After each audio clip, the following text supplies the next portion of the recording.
Друзья, с вами Контур Travel. И в этом ролике мы расскажем о нашей поездке в Питер. Санкт-Петербург. Знакомый и незнакомый, исторический и современный. В Петербурге мы бывали не раз, но как-то все проездами и набегами, день-два. А желание задержаться и погостить подольше только усиливалось. И в свой очередной отпуск мы отправились именно сюда. Мы посетили знаменитый Эрмитаж, Русский музей, Казанский собор, Спас на Крови, Адмиралтейство, приобщились к современному искусству в Эр-Арте и в Манеже, получили удовольствие, посетив Гранд Макет Россия, заглянули в кошачье кафе, побывали на крейсере «Аврора» и отдохнули в общественных пространствах города. А так как Питер считается и гастрономической столицей, мы сделали тур по инстаграмным кафешкам. На все про все мы запланировали неделю.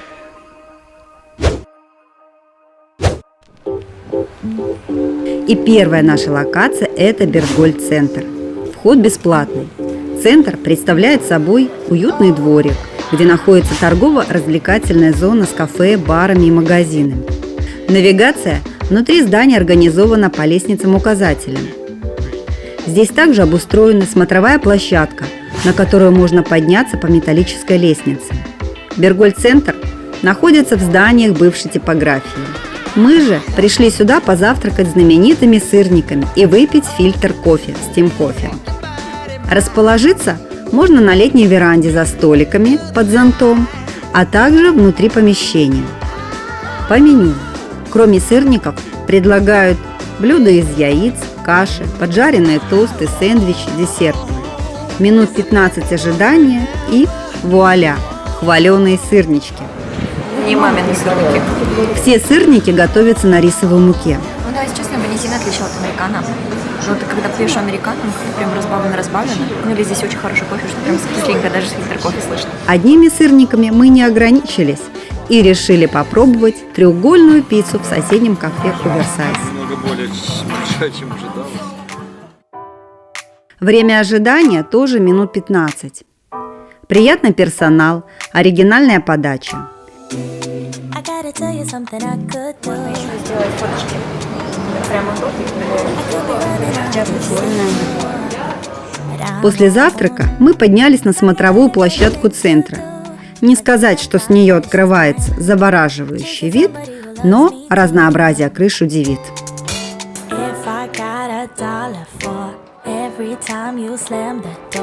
I would be the richest girl alive, if you hadn't run away.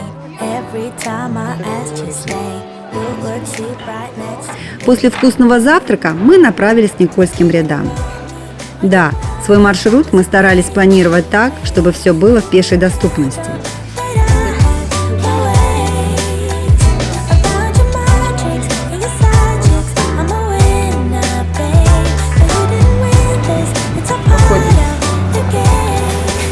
Следующая локация у нас. Да, это булочная Вольчика. И считается, что в этой булочной самые натуральные ингредиенты. Все, нету искусственных, ничего. И тут мороженое вкусное. А это в зависимости от пекарни.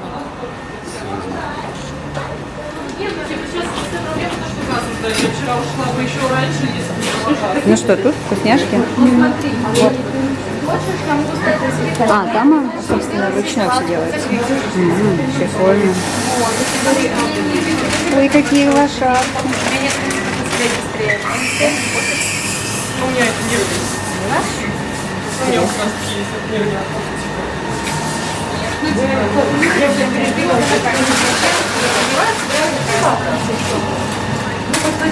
А, тут можно торт заказать.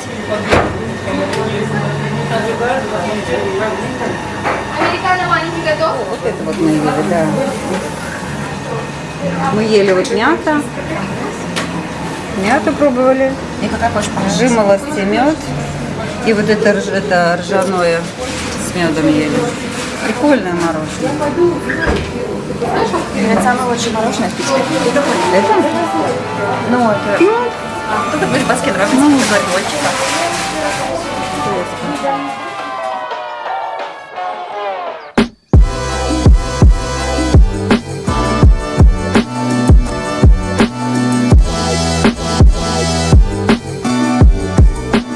Работает с 8 до 10, да, и скидка 25% после 9. Ну как, вкусняша? Я бы сказала, что это... Я не слышу ржаное, но я слышу, что такое... Там кусочки Медовые? хлебушка должны быть. А, вот, я уже вижу кусочки хлебушка. Кусочки Что-то медовое я хлебушка. слышу. И такой горчичный мед, вот больше такого. Вкусно? Да, мороженое очень вкусное. Рекомендуем.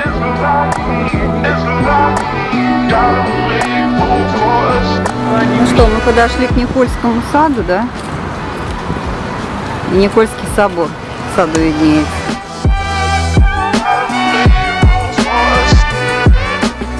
Никольские ряды или Малый гостиный двор – это общественное пространство, которое находится между Никольским собором и Мариинским театром. Вход бесплатный. Никольские ряды – это место проведения праздников, ярмарок, лекций, мастер-классов. Для малышей предусмотрена зона, где можно рисовать мелками и строить башни из камешков и деревянных деталей. Для взрослых работает платный мини-гольф. Также есть зона для коворкинга и фудкорты с едой и напитками.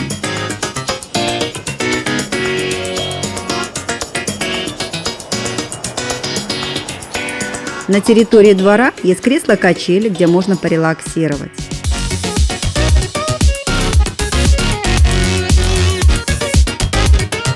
Зачем нам море, если у нас есть Никольские ряды? И яйца. И яйца Никольские. Это урна с мусором. Подошли креативно. В жизни бывает всякое. Время раздумий. Стекло. И стекло. Чувствам нужна Свежесть. свежесть. Прикольно, но молодцы. Выход есть, мне нравится. Ну что, слушайте. Слушай, мелиса растет, да? Земляничка растет. Помидорки растут. Не хватает тепла. Горох, тыква. Ну что, тоже прикольно. Это грядки такие. Минус этого уютного места – мало зелени. Но большой плюс – это все в центре города. А чтобы увидеть исторический центр Питера с высоты птичьего полета, надо всего-навсего купить билет за 150 рублей и подняться на смотровую башню.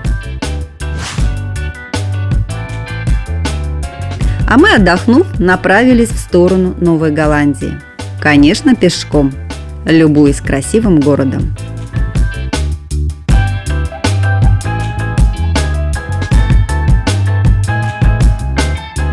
Новая Голландия – очень атмосферное место и находится немного вдали от туристических троп.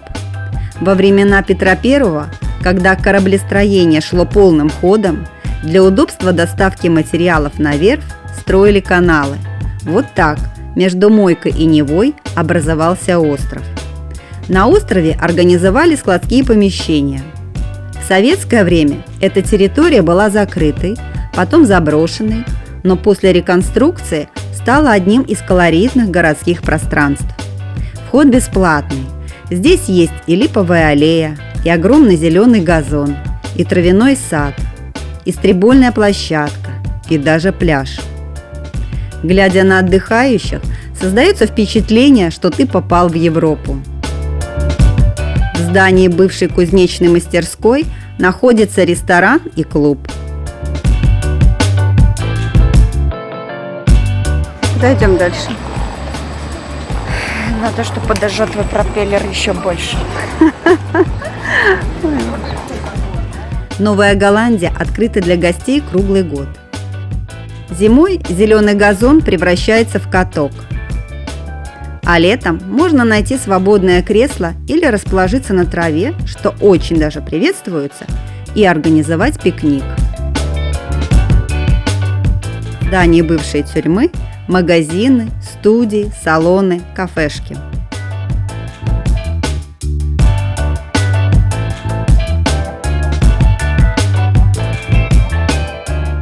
В общем, Новая Голландия довольно живописное и отличное место для проведения досуга. Мы решили тоже устроить сиесту и докушать свою оверсайз-пиццу.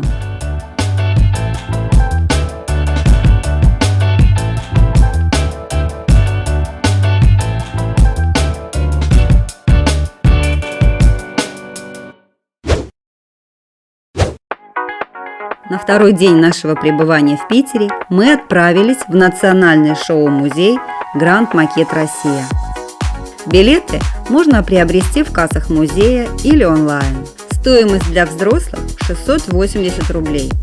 Осмотр экспозиции можно начать с любой точки. Макет представляет собой мини-образ России. Каждые 13 минут над макетом постепенно происходит смена дня и ночи. Все объекты, города и регионы имеют условное деление от Дальнего Востока до Санкт-Петербурга. Динамику и реалистичность придает движущийся транспорт. Упор сделан на железную дорогу. Главная роль отдана поездам. Некоторые поезда можно приводить в движение кнопками. На миниатюрном вокзале происходит смена расписания и объявляется прибытие поезда.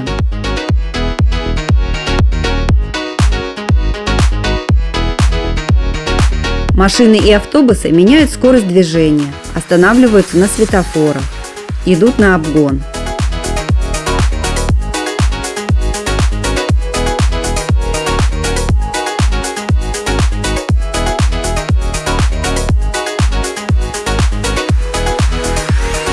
На макете также выполнены житейские сценки из некоторых кинофильмов и выполнены с юмором.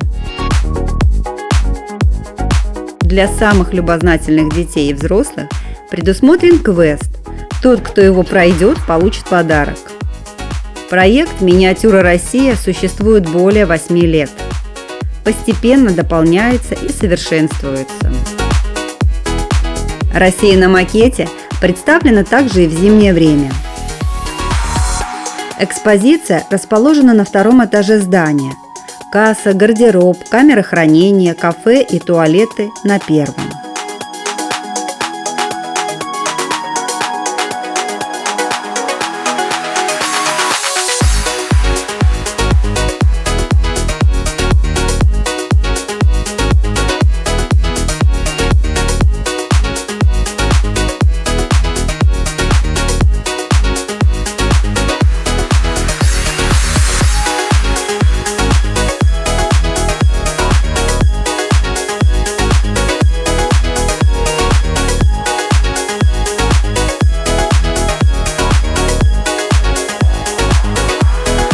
Идея и труд впечатляет.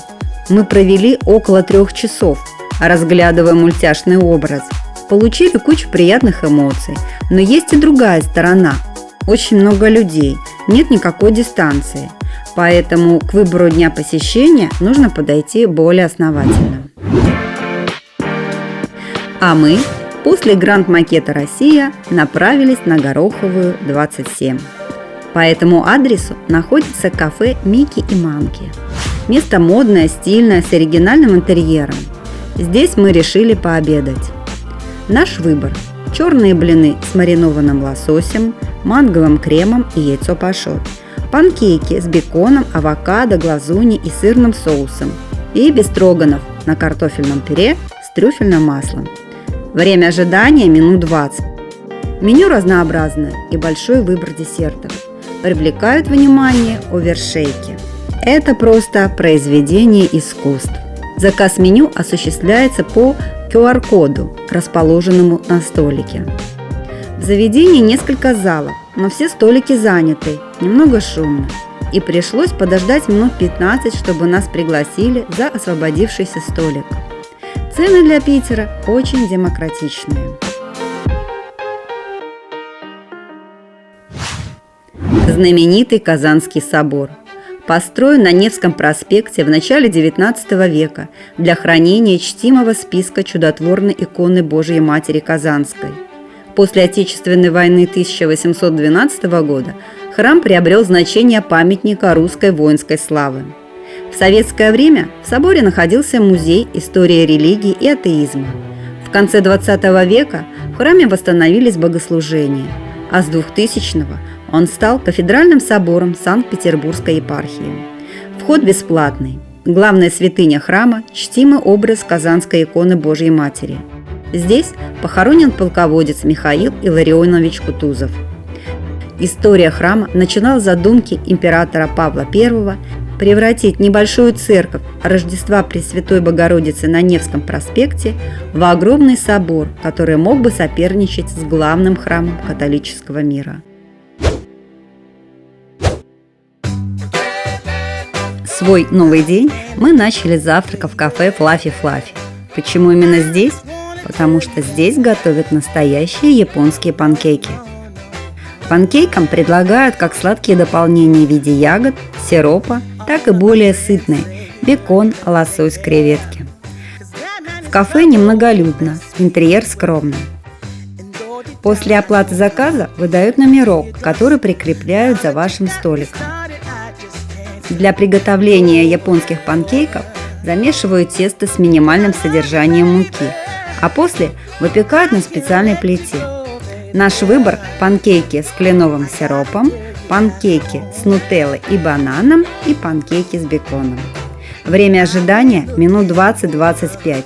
И вам подают с пылу, с жару, воздушные, нежные, тающие во рту японские оладушки.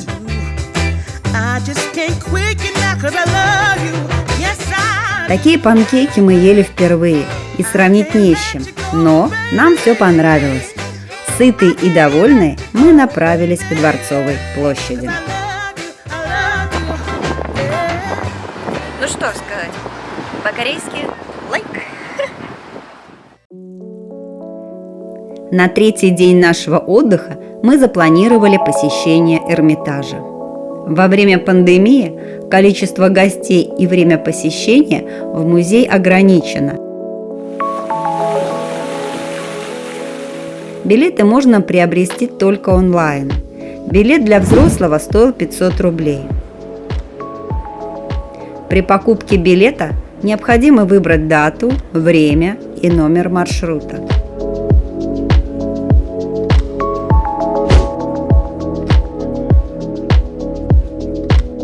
Эрмитаж предлагал два варианта осмотра музея.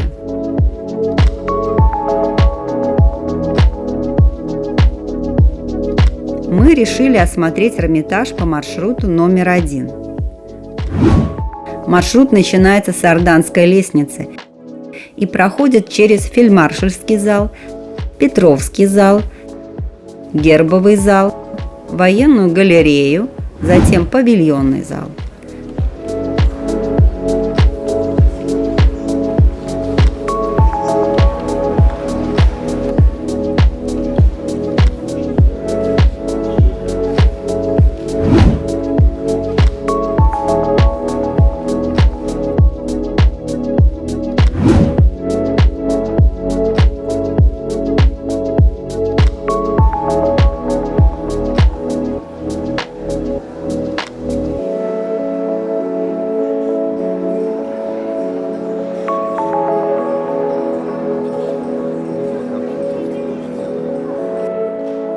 Затем переход в новый Эрмитаж к самым знаменитым шедеврам из коллекции российских императоров.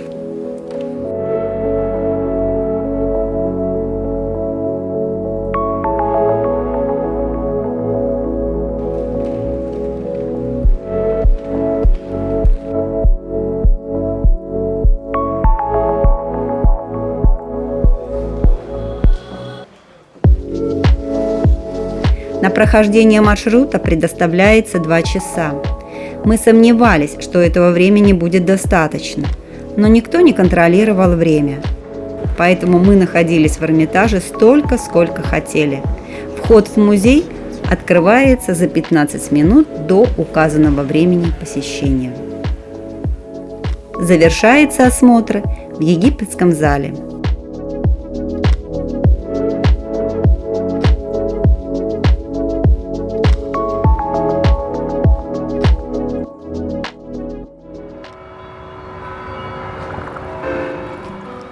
Недалеко от Эрмитажа находится еще одна достопримечательность Питера – Летний сад. Сад находится под управлением Русского музея. На входе установлены турникеты, но вход бесплатный. В южной части парка находится Карпиев пруд. А вот и мы на лавочке. Очень романтично скушать ржаное мороженое в парке. Да? Мы не удержались и уже съели. Давайте. Такая вот с такой пенкой. Смотрите, внимание. Пока мама Я съедет, потеряла. снимает, мы А, щас вот съедим. хлебушек видим. Да, с кусочками хлебушка мороженое. В парке царит атмосфера спокойствия и комфорта. Летний сад был основан под управлением Петра I. Во время своих путешествий по Европе он вдохновился знаменитыми парками и решил устроить в России огород не хуже Версальского. Вернувшись в Петербург, он приступил к реализации своей идеи.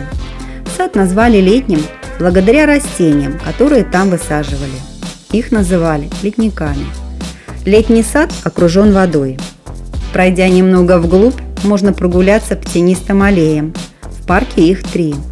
Расположены они параллельно друг другу.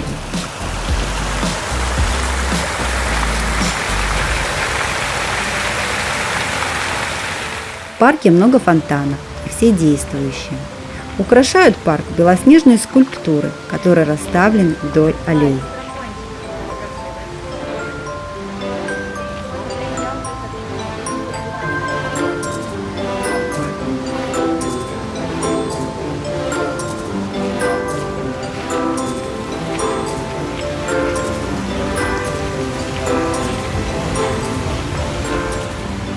Для более активных посетителей предусмотрен занимательный квест «Тайны летнего сада».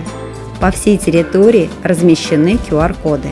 Благодаря им можно получить больше информации об истории парка. В летнем саду установлен памятник баснописцу Крылову. Ворона с сыром. Лиса там рассказывает, какая она Ну да, крутая, ворона. прикольно. Интересно сделано, задумка, да?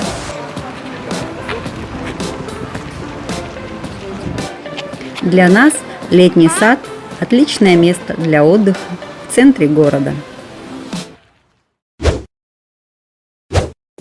Пассаж на Невском.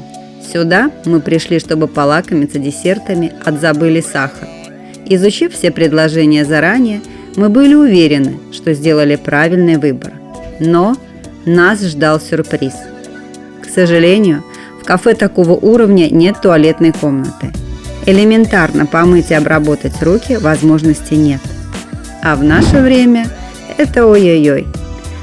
Поэтому, долго не думая, мы решили посетить соседнее заведение «Север». «Север» – это сеть кофеен, которая существует не одно десятилетие и расположены по всему городу. Приятный интерьер, широкий выбор пирожных и тортов. Можно также выпить бокал шампанского или вина. Все десерты свежие и вкусные, но для нас немного приторные. В целом, нам приятно было посетить классическую кондитерскую в центре Питера.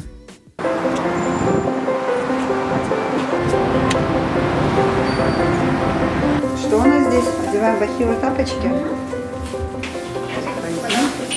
У нас 2 зала, 22 котика. Каждого можно потрогать и погладить, но большая просьба не поднимать их на ручки. Ты не будешь спать? Они в раю, да, у вас здесь? Они привыкли. Да, Питер известен не только вкусной выпечкой и изощренными пирожными. Мягкие, пушистые котики согреют любовью в прохладный городской день. Провести время в их обществе можно, придя в Кота-кафе на набережной Фонтанки.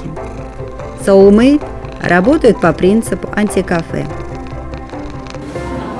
В кафешке 2 зала, 22 котика и 2 зала.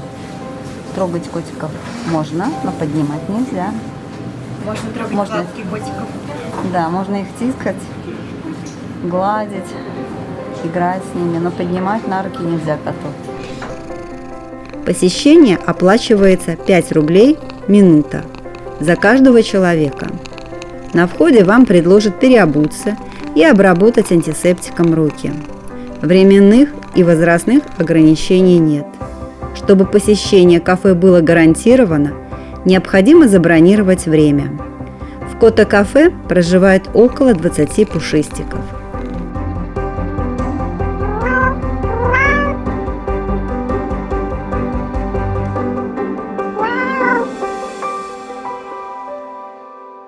Здесь можно не только поиграть с усатыми-полосатыми, но и угоститься печенюшками, чаем или кофе. А если вам полюбился какой-нибудь питомец, то его можно и приютить.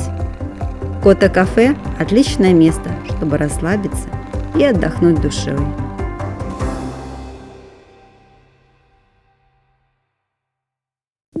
Исаакиевский собор – крупнейший православный храм Санкт-Петербурга, который имеет статус музея.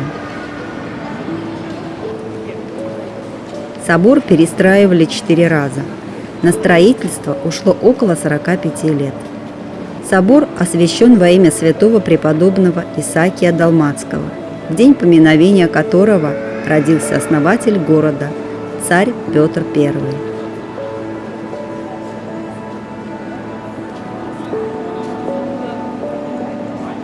Внутреннее убранство собора можно осмотреть, купив билет в кассе или онлайн. Лучше, конечно, онлайн, так как в кассах большие очереди. Стоимость 350 рублей. Собор действующий. Расписание богослужений есть на сайте собора.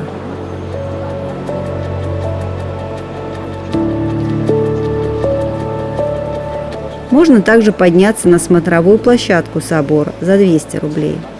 С купола открывается панорамный вид на город. В 2018 году Исаакиевский собор стал православным символом Петербурга.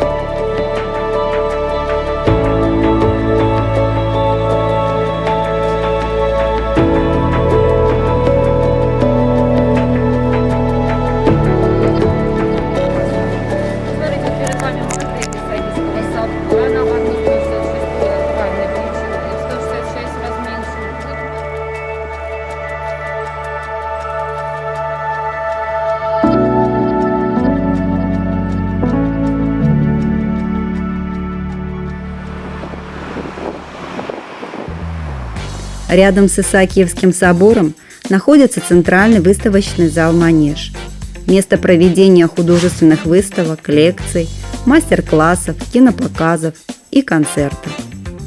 Во время нашего отдыха проходила выставка цифрового искусства. Экспозиция рассказывала о том, как меняется личность человека под влиянием новых технологий и какой цифровой след оставит человек после себя. На входе посетителей встречала арка, которая с отражением превращалась в ноль. Символ одного из знаков двоичной системы. На втором этаже был расположен лес из истекших ссылок. А что это? Исчезает. Исчезает на мобильнике? Смотри.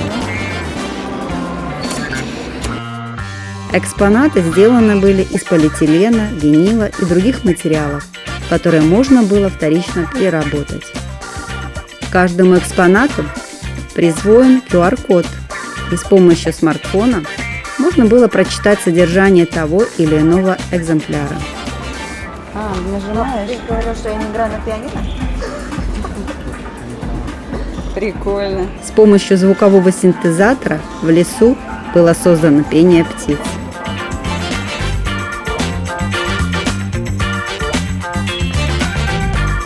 Ярко, интересно, неожиданно. В общем, выставка нам зашла.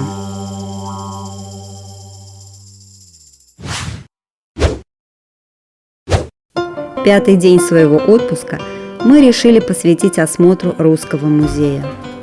Русский музей включает Михайловский дворец, Михайловский замок, Строгановский дворец, корпус Бенуа, Мраморный дворец.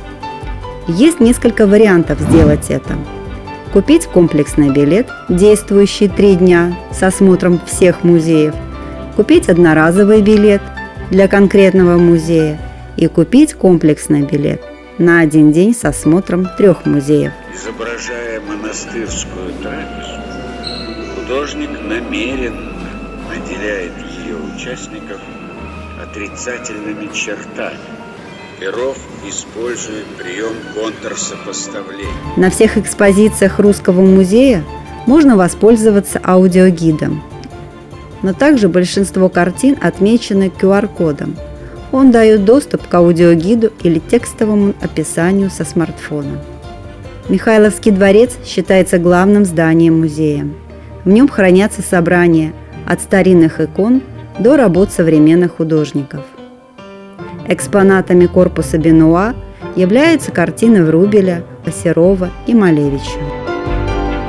Билеты в Русский музей можно приобрести как онлайн, так и в кассах музея. Михайловский замок строился как парадная резиденция императора. В нем представлены 3 основных экспозиции, а также трехмерная голограмма короны Российской империи, оригинал которой хранится в Алмазном фонде Московского Кремля. Мы приобрели в кассе Михайловского дворца комплексный билет, действующий 1 день, стоимостью 800 рублей. Этот вариант позволял посетить Михайловский дворец, корпус Бенуа и 1 музей на выбор. Мы выбрали Михайловский замок. Да, мы успели пройти 3 музея за день, и это круто. Покупая комплексный билет, можно немного сэкономить, но, признаемся честно, так делать не стоит. Это слишком большое количество информации для одного дня.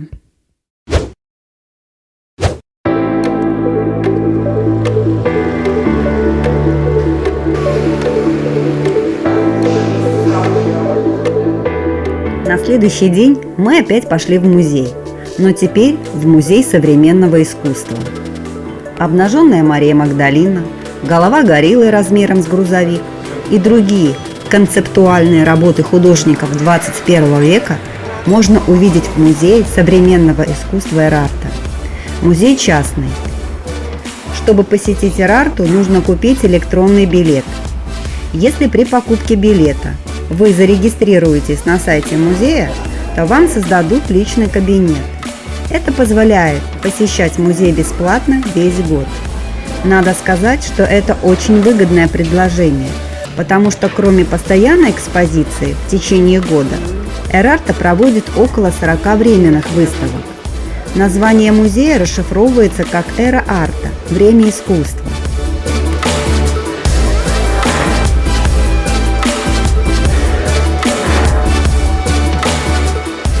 Музей занимает 5 этажей. Эрарта предлагает гостям знакомиться с современным искусством через игры, соревнования, мастер-классы. Так сразу ярко.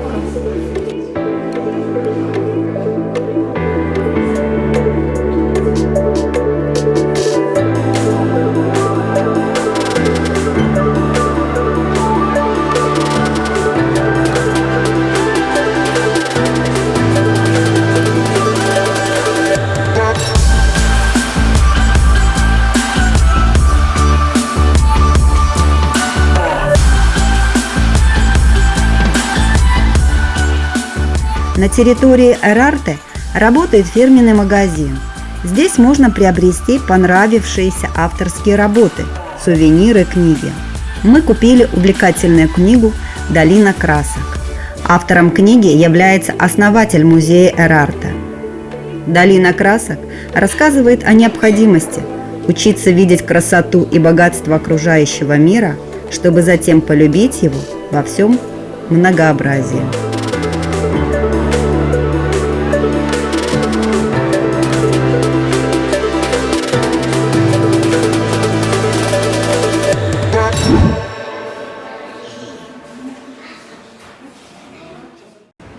Недалеко от Эрарты находится общественное пространство Севкабельпорт.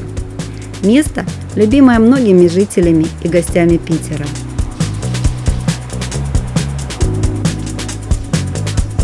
Здесь мы решили не только отдохнуть, но и скушать вкусную криспи-пиццу.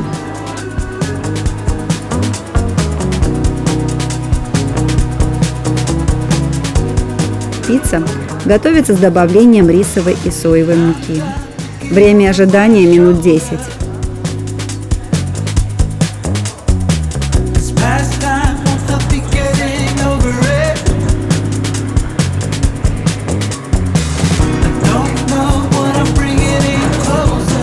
Это горгонзола и груша. Ой, она такая горячая. Она тоненькая. Да, смотрите.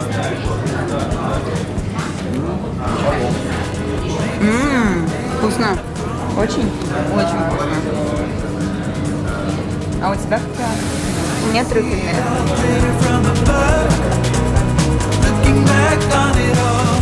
Ребята, это самая вкусная пицца, не считая неапольской, которую мы кушали.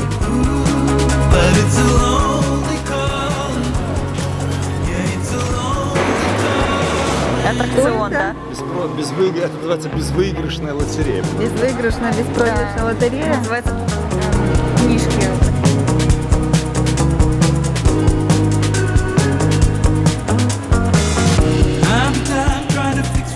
Севкабельпорт находится на Васильевском острове, на берегу Финского залива. Раньше здесь был знаменитый на всю Россию кабельный завод. Теперь место, где проводят фестивали, концерты, выставки, проекты для детей. Много точек, где можно вкусно покушать. Зимой работает каток. В общем, здесь можно замечательно провести время с семьей, друзьями и насладиться видом моря.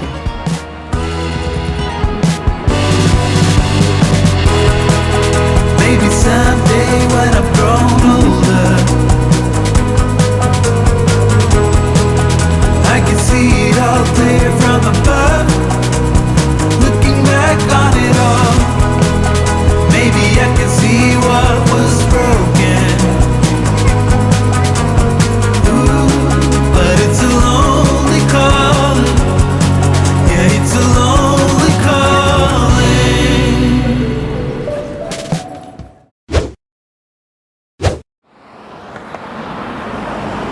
Крейсер «Аврора» – легендарный военный корабль. Сейчас крейсер «Аврора» является филиалом Центрального военно-морского музея. Билеты можно купить в кассах или онлайн.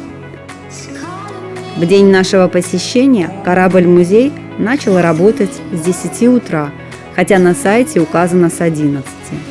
При входе необходимо сдать все вещи в камеру хранения.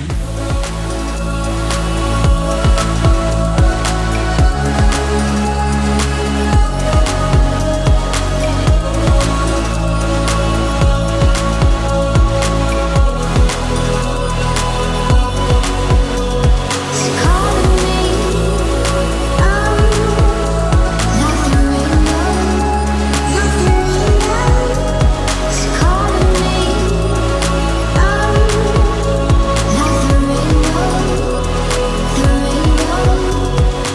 25 октября 1917 года из носового орудия крейсера был произведен исторический выстрел – сигнал к штурму Зимнего дворца. Хотя есть данные, что «Аврора» никакого сигнала к началу штурма не давал. Выстрел, который стал легендарным, был сделан в качестве предупреждения стоявшим в акватории Невы кораблям, а настоящим сигналом штурмующим стали 2 выстрела из Петропавловской крепости.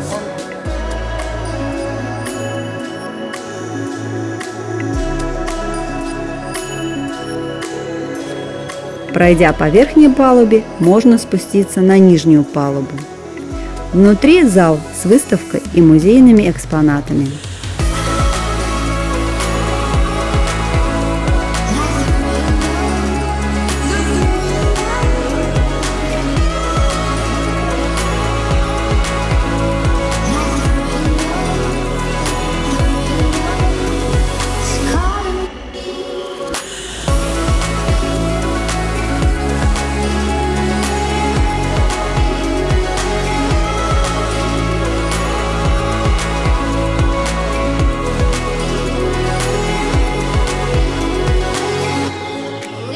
Не сказать, что корабль-музей нас впечатлил, но побывать на знаменитом крейсере все-таки надо.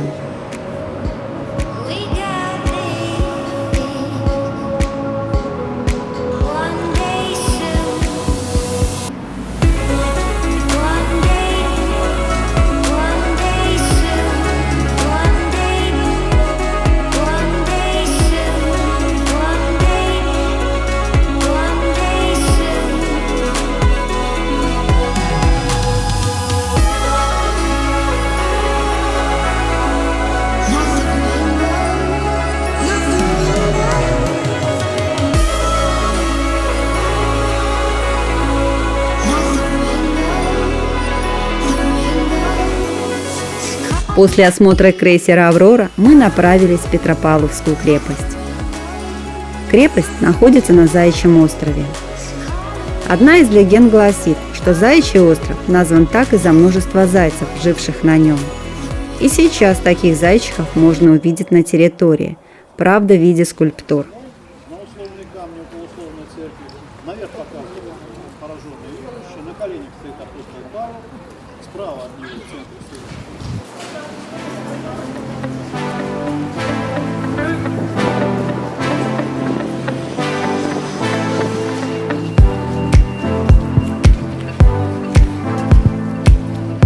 Очередной зайчик.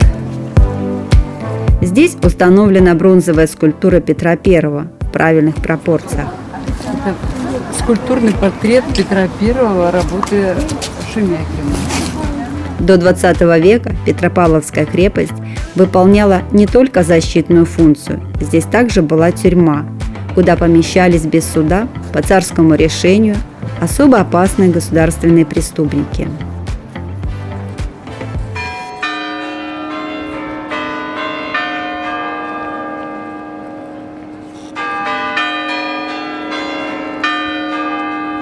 Возведенный Петропавловский собор является усыпальницей дома Романовых. Вход в саму крепость бесплатный. Для посещения музеев, бастионов и собора на территории крепости необходимо приобрести билеты. Мы же решили, что для нас экспозиции достаточно, и просто погуляли по территории.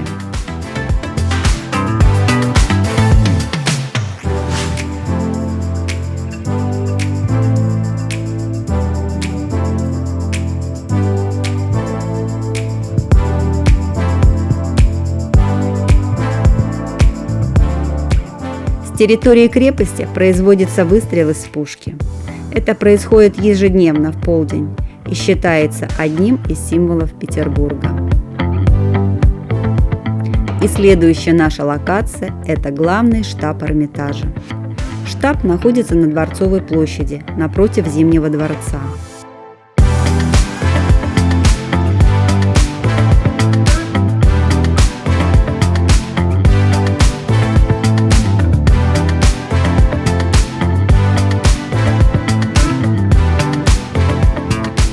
Основной комплекс Эрмитажа занимает восточную часть здания. Здесь представлена коллекция французской живописи XIX-XX веков, импрессионистов, постимпрессионистов, художников группы Наби. Можно увидеть полотна Матисса, Сезанна, Пикассо и других мастеров XX века. Здесь хранятся лучшие работы придворного ювелира Карла Фаберже. Также ознакомиться с картинами Брюлова и Петрова-Водкина. В главном штабе размещены постоянные экспозиции, посвященные истории Министерства финансов.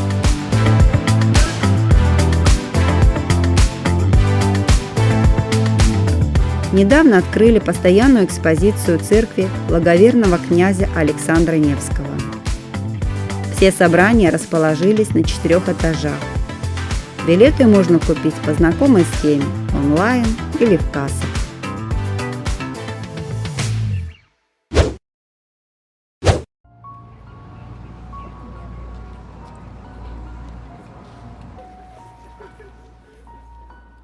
Мозаичный храм на канале Грибоедова, Спас на Крови, или собор Воскресения Христова на Крови. Повод для строительства храма очень грустный. Храм возведен в память об императоре Александре II, который был смертельно ранен на этом самом месте. Сейчас Спас на Крови является музеем-памятником. Посетить храм можно в любой день, кроме среды. Стоимость билета 350 рублей. Приветствовать у нас в музее памятники Спаса на Крови. Красивый корпус, вот это тембр. Бах или колоннах, которые отмечают особо почитаемое и святое место. Наш музей стоит над брусчаткой. Это именно те камни, на которых 1 марта 1881 года обнаружили окровавленного Александра II. При входе в храм формируют группы с экскурсоводом. Экскурсия бесплатная и длится около 20 минут. Экскурсия начинается с места, где произошло покушение на императора. Весь храм внутри и снаружи украшен мозаиками. Поскольку в Питере сырой холодный климат, создатели храма отказались от традиционной храмовой росписи. Храм за свою историю побывал и моргом, и овощехранилищем, и складом декораций Малого театра. После Великой Отечественной под центральным куполом был обнаружен немецкий снаряд. Реставрация храма длилась около 25 лет. Спас на Крови открылся для посетителей ровно в тот день, когда исполнилось 90 лет со дня его первого освящения, 19 августа 1997 года.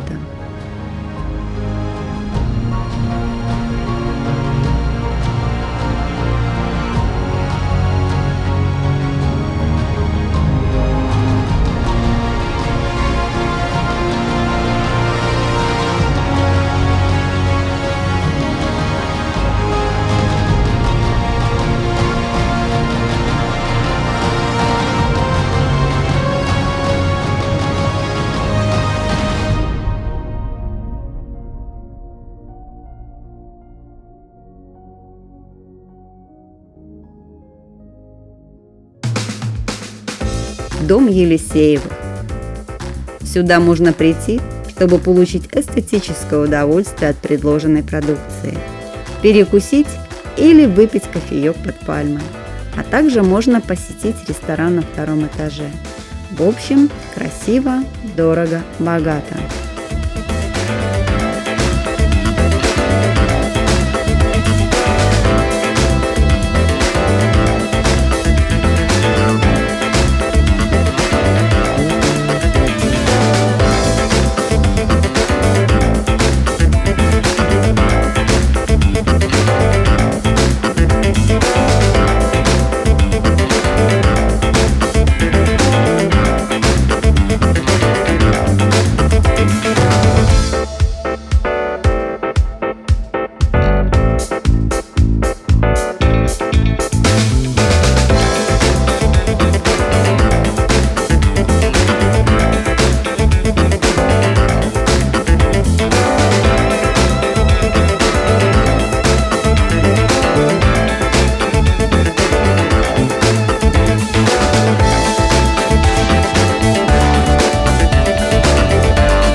В Питере мы познакомились с еще одним общественным пространством. Оно находится внутри большого гостиного двора. Во время нашего посещения здесь было немноголюдно, но может потому, что двор открыли совсем недавно. На территории есть уютные локации, где можно сфоткаться или отдохнуть и выпить вкусный чаек.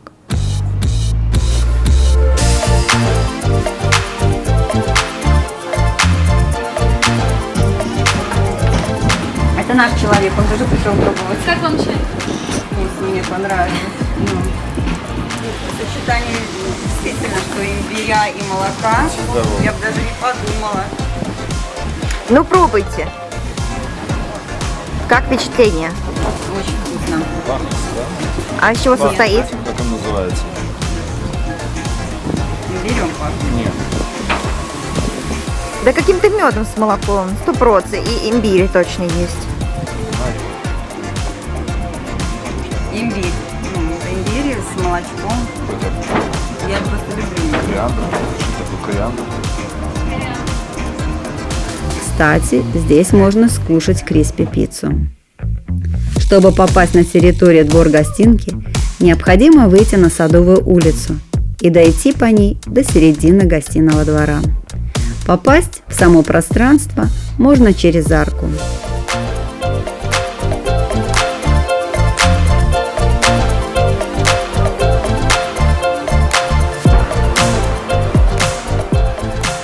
Санкт-Петербург привлекает к себе внимание многих людей. Кого-то цепляет с первого раза, кому-то дает время присмотреться. Но, ощутив атмосферу этого города, обязательно захочешь приехать сюда снова.